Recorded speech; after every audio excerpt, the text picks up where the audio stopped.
नेहा और गौरव की शादी को 5 साल हो चुके थे। वे एक खुशहाल छोटा सा परिवार थे जिसमें गौरव की बूढ़ी माँ श्रीमती सुषमा देवी भी साथ रहती थी। गौरव अपनी माँ का इकलौता सहारा था और उनकी सेवा में कोई कसर नहीं छोड़ता था। नेहा शुरू में एक आदर्श बहू थी, लेकिन धीरे धीरे उसके मन में अधिक पैसे और ऐशो आराम की लालसा घर करने लगी। गौरव की सैलरी उनके मध्यम वर्गीय जीवन के लिए पर्याप्त थी, पर नेहा के महंगे शौक पूरे करने के लिए नहीं। सुषमा देवी बहुत सीधी और धार्मिक महिला थी। उनका सारा जीवन भविष्य के लिए बचत करने में बीत गया था।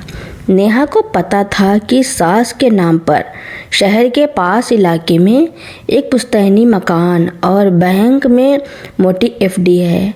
नेहा की आंखें अक्सर उस संपत्ति पर टिकी रहती थी। गौरव, मुझे समझ नहीं आता हम कब तक इस पुरानी जिंदगी में रहेंगे। एक दिन नेहा ने रात के खाने के बाद कहा। क्या हुआ नेहा, सब ठीक तो है? गौरव ने आराम से जवाब दिया। नहीं, ठीक नहीं है। मेरी सहेलियां हर महीने विदेश घूमती हैं, ब्रांडेड चीजें खरीदती हैं, और हम कब इस छोटे से घर से निकलेंगे? माँ का वो पुश्तैनी मकान, अगर हम उसे बेच दें तो हमें एक शानदार फ्लैट मिल सकता है और बाकी पैसे से हम एक नया बिजनेस शुरू कर सकते हैं। नेहा की आवाज़ में जोर था। गौरव चौंक गया। नेहा, तुम ये क्या कह रही हो? वो मकान माँ के लिए उनकी यादों का घर है और वो उसे बेचना नहीं चाहती। और माँ की एफडी वो उनकी जमा पूंजी है, उस पर हमारा कोई हक नहीं। हक क्यों नहीं? हम ही तो उनकी देखभाल कर रहे हैं। वैसे भी वह इतनी बूढ़ी हो गई हैं, उन्हें इतने पैसे की क्या ज़रूरत? हमारी ज़िंदगी बन जाएगी। गौरव, सोचो, लग्जरी लाइफ, अगर हमें वो सब मिल जाए तो हम माँ को भी किसी अच्छे वृद्धाश्रम में भेज सकते हैं ताकि वो आराम से रहें। नेहा ने चालाकी से कहा। गौरव को अपनी पत्नी के विचार से घिन आई। बस नेहा, माँ यहीं रहेंगी और मैं उन्हें कभी कहीं नहीं भेजूंगा। उनके पैसों पर अपनी गंदी नज़र डालना बंद करो, उसने गुस्से में कहा और कमरे से बाहर चला गया। नेहा का चेहरा लाल हो गया। अपमान और लालच ने उसे एक खतरनाक कदम उठाने के लिए मजबूर कर दिया। उसे अब अपनी सास की लंबी उम्र एक बोझ लगने लगी थी। अगले दिन सुबह नेहा ने अपनी सास से मीठी मीठी बातें की। माँ जी, आज शाम को आपको मैं अपने हाथों से मालिश करूँगी, आपको बहुत आराम मिलेगा। सुषमा देवी खुश हो गईं। शाम को जब गौरव ऑफिस गया और घर में कोई नहीं था, नेहा ने मालिश के बहाने एक साधारण सी नींद की गोली सुषमा देवी की चाय में मिला दी। सुषमा देवी कुछ ही देर में गहरी नींद में सो गईं। नेहा ने एक जाली वसीयत तैयार कर रखी थी जिसमें सुषमा देवी ने अपनी सारी संपत्ति गौरव और नेहा के नाम कर दी थी। उसने सुषमा देवी के अंगूठे का निशान बड़ी सावधानी से कागज पर लिया। बस काम हो गया। उसने राहत की सांस ली। अब बस इंतजार करना है। लेकिन नेहा का लालच यहीं नहीं रुका। वह सोचने लगी, अगर माँ अगले कुछ साल और जीती रही तो मुझे हर कदम पर डरना पड़ेगा कि कहीं उन्हें वसीयत की बात पता न चल जाए और संपत्ति पर भी जल्दी अधिकार नहीं मिलेगा। उसके शैतानी दिमाग ने एक भयानक योजना बनाई। 2 दिन बाद सुषमा देवी को अचानक पेट में तेज दर्द हुआ। नेहा ने घबराए हुए गौरव को कॉल किया। गौरव भागा भागा घर आया और तुरंत अपनी माँ को लेकर अस्पताल गया। डॉक्टर ने जांच के बाद बताया कि सुषमा देवी को फूड पॉइजनिंग हुई है, लेकिन चिंता की कोई बात नहीं, वे जल्दी ठीक हो जाएंगी। गौरव को कुछ अजीब लगा। माँ तो सिर्फ घर का खाना खाती हैं। नेहा, तुमने माँ को बाहर का कुछ खिलाया था क्या? नेहा नाटक करते हुए बोली। नहीं नहीं गौरव, मैंने तो सिर्फ घर का सादा खाना ही बनाया था। लेकिन नेहा ने जानबूझकर ऐसा किया था। उसने बासी खाना परोसा था। उसे उम्मीद थी कि फूड पॉइजनिंग से उनकी तबीयत इतनी बिगड़ जाएगी कि वह जल्दी मर जाएंगी और यह एक सामान्य मृत्यु लगेगी।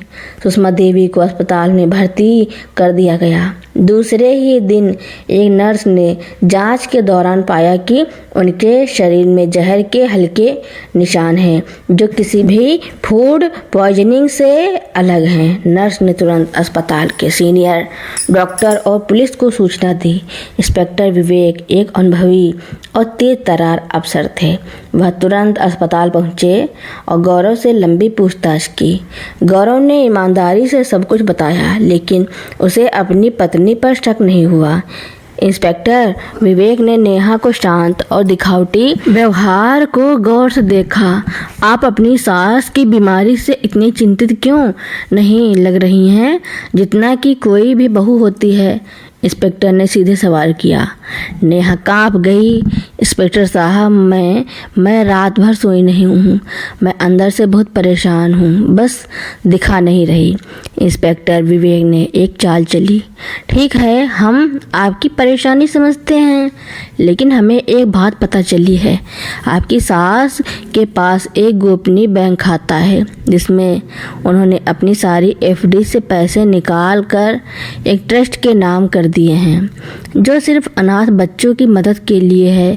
यह काम उन्होंने अपनी बीमारी से एक दिन पहले ही किया है। यह सुनते ही नेहा के पैरों तले जमीन खिसक गई। उसका चेहरा सफ़ेद पड़ गया। उसके लालच का महल भर भरा कर गिर गया। क्या क्या कह रहे हैं आप? सब पैसे? वह हकलाने लगी।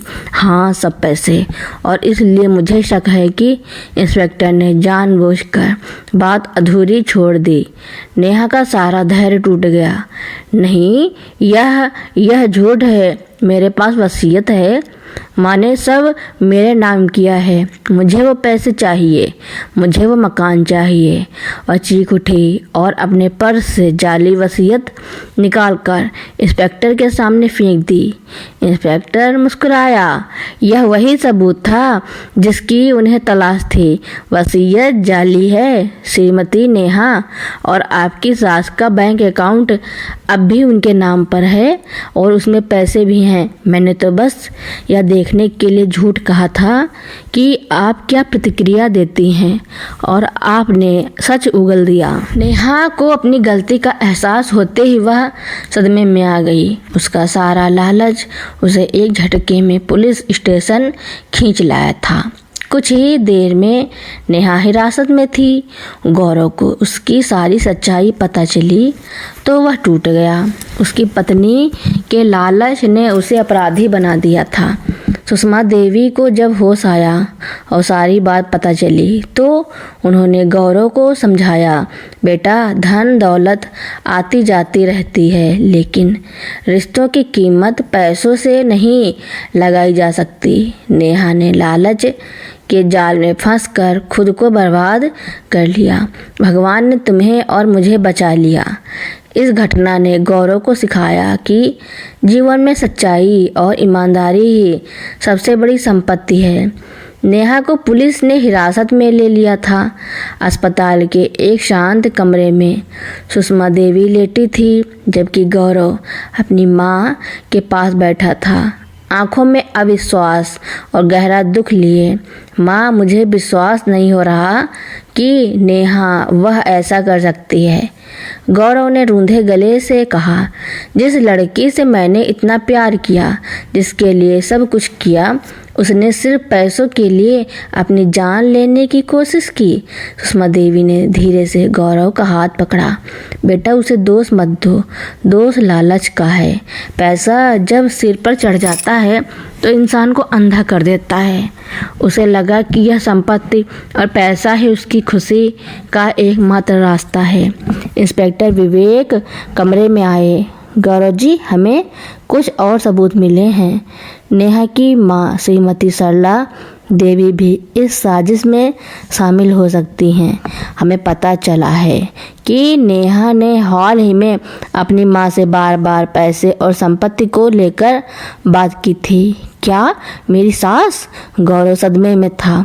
इंस्पेक्टर विवेक ने सिर हिलाया। हाँ, हमें यह भी पता चला है कि नेहा ने यह जहरीला पदार्थ एक स्थानीय नर्सरी से कीटनाशक के रूप में खरीदा था, जो उसने खाने में मिलाया। यह सब उसने अपनी माँ की सलाह पर किया था, जो उसे अमीर बनने के शॉर्टकट बता रही थी। जैसे ही गौरव यह सब सुन रहा था, उसका दिल और भी टूट गया। जिस परिवार को उसने अपना समझा था, वही उसे और उसकी माँ को धोखा दे रहा था।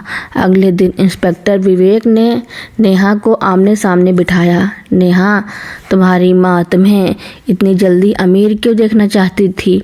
नेहा चुप रही। हम जानते हैं कि तुम्हारी माँ और तुम्हारी सास सुषमा देवी के बीच करीब 3 साल पुराना कोई रिश्ता है। यह सुनते ही नेहा की आंखें बड़ी हो गई। क्या? इंस्पेक्टर ने एक पुरानी फोटो निकाली, जिसमें 2 जवान औरतें एक दूसरे के गले लग रही थी। उनमें से एक सुषमा देवी थी और दूसरी बिल्कुल नेहा की माँ सरला देवी जैसी दिख रही थी। 30 साल पहले सुषमा देवी और सरला देवी बहुत अच्छी सहेलियां थी। वे दोनों एक ही शहर में थी और दोनों ने मिलकर एक छोटी कंपनी शुरू करने का सपना देखा था। सुषमा देवी ने अपनी सारी बचत इसमें लगा दी, जबकि सरला देवी ने जमीन का एक टुकड़ा दिया था, पर कंपनी शुरू होते ही घाटे में चली गई। सरला देवी ने सारा इल्जाम सुषमा देवी पर डाल दिया, क्योंकि पैसा ज़्यादा सुषमा जी का लगा था। सरला देवी ने सुषमा जी को धोखा दिया और कंपनी की सारी संपत्ति हड़प ली। इसके बाद दोनों परिवारों ने एक दूसरे से सारे रिश्ते ख़त्म कर दिए, लेकिन मेरी माँ ने तो मुझे कभी यह नहीं बताया। नेहा फुसफुसाई। क्योंकि तुम्हारी माँ बदला लेना चाहते थे। उसे पता था कि सुषमा देवी के पास अभी वह पुश्तैनी मकान है, जो बहुत कीमती है। उन्होंने तुम्हें इस घर में इसलिए भेजा ताकि तुम शादी के बहाने बदला पूरा कर सको और सारी संपत्ति हथिया लो। इंस्पेक्टर ने खुलासा किया। नेहा सन्न रह गई। उसका लालच केवल पैसों का लालच नहीं था, यह उसकी माँ का बदले का जाल था, जिसमें नेहा खुद प्यादा बन गई थी। जब गौरव को यह भयानक सच पता चला, तो वह समझ गया कि क्यों उसकी सास हमेशा नेहा को उकसाती रहती थी। कुछ ही दिनों बाद पुलिस ने नेहा की मां सरला देवी को भी गिरफ्तार कर लिया। जब सरला देवी को पता चला कि उनकी बेटी ने लालच और धोखे की वजह से न सिर्फ अपना परिवार तोड़ा बल्कि जेल भी गई, तो उन्हें अपनी गलती का एहसास हुआ। उनका सालों पुराना बदला पूरा होने के बजाय उनके अपने ही जीवन पर भारी पड़ गया। अदालत में नेहा ने अपने अपराध को स्वीकार किया। उसने बताया कि कैसे उसकी मां ने उसे हर कदम पर उकसाया, कैसे उसे अमीरियत के सपने दिखाए और कैसे उसने जानबूझकर अपनी सास को जहर देने की कोशिश की। जेल की सलाखों के पीछे नेहा को एहसास हुआ कि उसकी सबसे बड़ी दौलत तो उसका पति और उसकी सास थी, जिन्हें उसने अपनी मुट्ठी भर रेत यानी पैसों के लिए खो दिया था। न्यायालय ने नेहा और उसकी मां को उनके अपराधों के लिए सजा सुनाई। इधर गौरव ने अपनी मां को सहारा दिया। सुषमा देवी ने बेटे को सलाह दी कि वह पुरानी बातों को भुलाकर आगे बढ़े। मां ने फैसला किया कि वह अपने पुश्तैनी मकान को बेचकर उसका आधा हिस्सा एक महिला कल्याण आश्रम को दान कर देंगी और बचे हुए पैसों से एक छोटे से घर में गौरव के साथ शांति से जीवन बिताएंगी। गौरव और सुषमा देवी ने उस घर को छोड़ दिया जिसने लालच की आग देखी थी। उन्होंने एक नई शुरुआत की। साल गुजर गए। सुषमा देवी और गौरव एक छोटे शांत से अपार्टमेंट में खुशी से रहने लगे। सुषमा देवी ने अपने पुश्तैनी मकान को बेचकर जैसा तय किया था उसका आधा हिस्सा समाज सेवा में लगा दिया और बाकी पैसों से उन्होंने गौरव के लिए एक छोटी सी लाइब्रेरी और बुक कैफ़े खोलने में मदद की। गौरव को व्यापार में सफलता मिली। उसका कैफ़े जल्दी ही शहर में एक लोकप्रिय जगह बन गया जहां लोग शांति से किताबें पढ़ सकते थे। उसकी सादगी और मेहनत से उसे फिर से जीवन में संतोष मिला। उसने अतीत के धोखे और कड़वाहट को भुलाकर अपनी माँ की सीख पर ध्यान केंद्रित किया। संतोष ही सबसे बड़ा धन है। जेल के भीतर नेहा और उसकी माँ सरला देवी को अपने किए पर पछतावा हो रहा था। कठोर कारावास ने उन्हें आत्म निरीक्षण का समय दिया था। एक दिन कारागार के एक वार्षिक कार्यक्रम में सुषमा देवी ने समाज सेवा के कार्यों के लिए एक पुरस्कार स्वीकार किया। जेल में बैठी नेहा ने टीवी पर यह खबर देखी। उसकी आंखों में आंसू बह निकले। ये आंसू लालच के नहीं बल्कि पश्चाताप के थे। सरला देवी ने जेल में ही एक पुस्तक लेखन का काम शुरू किया जिसका शीर्षक था लालच का अंत। उन्होंने अपनी बेटी को सलाह दी कि वह गौरव से माफ़ी मांगे, भले ही वह उसे कभी माफ़ न करे। अपनी सज़ा के आखिरी साल में नेहा ने जेल प्रशासन से अनुरोध किया कि वह गौरव से मिलना चाहती है। काफ़ी विचार विमर्श के बाद गौरव इस मुलाकात के लिए तैयार हो गया। वह जानता था कि नेहा उसके जीवन का एक बंद अध्याय है, लेकिन कहीं न कहीं उसके मन में यह जानने की इच्छा थी कि क्या वह बदल गई है।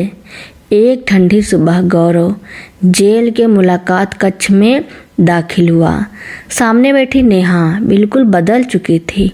उसके चेहरे पर अब लालच की चमक नहीं थी बल्कि गहरी उदासी और शांति थी। नेहा ने नज़दीक लगे टेलीफोन रिसीवर को उठाया। आवाज़ कांप रही थी। गौरव। हाँ नेहा, गौरव ने संयम से कहा। मुझे माफ़ कर दो। मैं जानती हूँ मैंने जो किया उसकी कोई माफ़ी नहीं। मैंने तुम्हारी माँ को मारने की कोशिश की। मैंने तुम्हें धोखा दिया। मैं लालच में इतनी अंधी हो गई थी कि मैंने अपनी खुशी को तुम्हारी और माँ की ज़िंदगी पर दांव पर लगा दिया। वह रोने लगी। मेरी माँ ने बदला लेने के लिए मेरा इस्तेमाल किया, लेकिन आखिर में सज़ा सिर्फ मुझे मिली। मैंने सब कुछ खो दिया गौरव। अब मुझे समझ आया है कि सच्चा धन क्या होता है। यह घर, कार या पैसा नहीं है। यह तुम्हारा प्यार, माँ का आशीर्वाद है और तुम्हारी ईमानदारी थी। गौरव ने गहरी सांस ली। नेहा, माँ ने तुम्हें पहले ही माफ़ कर दिया है क्योंकि उन्होंने तुम्हें लालच का शिकार माना, लेकिन मेरे लिए सब कुछ भुला पाना आसान नहीं है। तुमने मेरा भरोसा तोड़ा, मेरी माँ को खतरे में डाला। मैं तुम्हें अपराधी के रूप में नहीं देखता, पर मैंने अपना जीवन आगे बढ़ा दिया है। मुझे पता है, नेहा ने आंसू पोंछते हुए कहा। मैं तुमसे सिर्फ यही कहना चाहती हूँ कि मैं अब एक बदली हुई इंसान हूँ। मैं बाकी बची ज़िंदगी ईमानदारी और पछतावे के साथ जीऊँगी। मैंने तुम्हें हमेशा की खुशी की बधाई देने के लिए बुलाया था। यह कहकर नेहा ने रिसीवर रख दिया और अपनी आंखों में एक नई उम्मीद लिए मुलाकात कक्ष से बाहर चली गई। गौरव ने पीछे मुड़कर देखा। उसे लगा अब जाकर उस कहानी का अंत हुआ है। उसने नेहा को माफ़ कर दिया, लेकिन अपने जीवन से उसका अध्याय बंद कर दिया। वह कैफ़े की तरफ चला गया जहां उसकी माँ बैठी थी। उसके हाथ में एक किताब थी और चेहरे पर संतोष की मुस्कान। गौरव ने अपनी माँ को गले लगा लिया। जीवन में सबसे बड़ा पुरस्कार धन नहीं बल्कि शांति पूर्ण अंतर्मन है। लालच का जाल भले ही कितना भी आकर्षक हो, लेकिन अंत में केवल नैतिकता और प्रेम की डोर ही हमें बचा सकती है। गौरव अपनी माँ के पास कैफ़े में पहुँचा। कैफ़े की धीमी रोशनी में चारों ओर किताबों की महक थी। यह जगह उस लालच भरे घर से बहुत अलग थी जो कभी उनके जीवन का केंद्र था। माँ, गौरव ने प्यार से कहा, मैंने नेहा से मुलाकात की। सुषमा देवी ने बिना सिर उठाए अपनी किताब से आंखें हटाए बिना पूछा, और अब कैसा महसूस हो रहा है बेटा? अजीब, गौरव ने स्वीकार किया। उसने माफ़ी मांगी। मुझे लगता है कि वह वास्तव में पछता रही है। उसने अपनी माँ द्वारा बुने गए जाल की बात भी बताई। मुझे अब उसे देखकर गुस्सा नहीं आ रहा, बस दया आ रही है, लेकिन मैं वापस नहीं जा सकता। सुषमा देवी ने किताब बंद की और गौरव का हाथ थाम लिया। तुम सही हो बेटा, पश्चाताप करना अलग बात है और जीवन में वापस आने का हक पाना अलग। तुमने उसे माफ़ करके खुद को उसके जाल से हमेशा के लिए आज़ाद कर दिया है। अब तुम आगे बढ़ सकते हो। नेहा और सरला देवी का मामला शहर में एक बड़ी खबर बन गया था। यह मामला सिर्फ धोखाधड़ी और हत्या के प्रयास का नहीं था, बल्कि यह पारिवारिक लालच और बदले की भावना का भी एक भयावह उदाहरण बन गया था।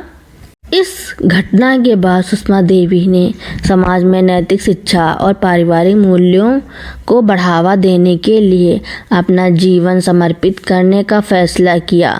उन्होंने अपनी बची हुई जमा पूंजी से एक संतोष नामक एनजीओ शुरू किया, जो उन महिलाओं को परामर्श देता था जो धन के लालच में पारिवारिक सुख और शांति खो रही थी। गौरव का कैफ़े अब केवल किताबों की जगह नहीं था, यह एनजीओ के लिए एक अनौपचारिक बैठक स्थल बन गया था, जहां लोग आकर सुषमा देवी के अनुभव सुनते थे। उनकी कहानी सुनकर कई लोगों ने अपने जीवन में संतुलन स्थापित किया। कई वर्षों बाद नेहा ने अपनी सज़ा पूरी की। जेल से रिहा होने के बाद उसने ना तो अपनी पुरानी सहेलियों से संपर्क किया और ना ही शहर के ऐसो आराम भरे जीवन की ओर मुड़ी। वह एक छोटे से शहर में चली गई और एक एनजीओ में सामान्य जीवन जीने लगी, जहां वह अपनी सज़ा के दौरान सीखे गए हुनर का इस्तेमाल करती थी। उसने कभी भी गौरव या सुषमा देवी से दोबारा संपर्क करने की कोशिश नहीं की, यह जानते हुए कि माफ़ी मिल चुकी है लेकिन साथ नहीं मिल सकता। सरला देवी का निधन जेल में ही हुआ। उनकी अंतिम इच्छा थी कि उनकी बेटी को उनकी गलती का एहसास हो और वह एक सच्चा जीवन जिए। इधर गौरव ने अपने जीवन में एक प्रेम पाया और फिर से शादी कर ली। उसकी नई पत्नी, जो एक साधारण जीवन मूल्यों वाली महिला थी, सुषमा देवी की सेवा करती थी और कैफ़े के काम में गौरव का साथ देती थी। उनका जीवन सादगी, ईमानदारी और आपसी सम्मान की नींव पर बना था। गौरव ने अतीत को एक भयानक सपना मानकर भुला दिया, लेकिन उसने हमेशा याद रखा कि सच्चा सुख संपत्ति में नहीं बल्कि उन लोगों के साथ होता है जो आपके लिए निस्वार्थ प्रेम रखते हैं। सुषमा देवी के चेहरे पर अब शांति और संतोष की झुर्रियाँ थी। तो दोस्तों, मेरी कहानी सुनने के लिए आपका बहुत बहुत धन्यवाद। ऐसी ही कहानियाँ सुनने के लिए मेरे चैनल को लाइक, कमेंट, शेयर, सब्सक्राइब एवं बेल आइकन का बटन दबाना ना भूलना, ताकि मेरी नई नई कहानियाँ आप तक पहले ही पहुँचती रहें।